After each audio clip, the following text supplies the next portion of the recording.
We have to meet commitments. If we don't meet the commitments we made just in 2015, we don't have common ground for trust. We needed a specific amount of funding to get the job done. It never came, not in ODA, not in investments, not in opening what Addis Ababa asked us to do. This process should lead to the adoption of a transformative and ambitious financial framework to achieve the SDGs as we promised and agreed in 2015. Let us look beyond the challenges and gaps and focus on identifying and pushing forward ambitious and politically feasible solutions. There is no need to reinvent the wheel. Rather, we need to make it spin faster. African countries together are paying $163 billion just to service the debt. From 2010 to 2022, it increased by 183%.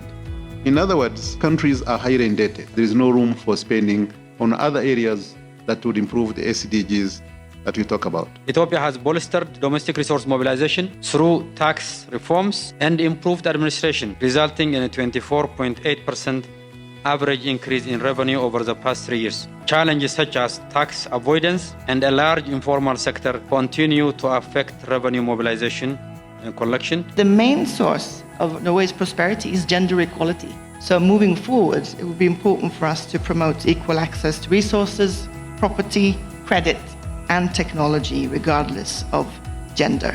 We've talked about how we raise the funding through domestic resource mobilization, but it's also important how the funding is spent. We've heard about the challenges of debt, but I would also like to mention another word, which is corruption, which is a major obstacle to development financing, not limited to any region of the world. There can be no trust if there is no shared values or framework, but the framework is clear and we need to commit to it. Our framework is the multilateral framework, and the framework is international law. So if we are outside the multilateral framework and outside international law, there will be no effective dialogue and we will not be able to rebuild trust. The financing divide between the developed and the developing countries has not been bridged. FFD4 is perhaps our last chance to transform the financing and deliver on the promises of the 2030 agenda in all countries and for all people.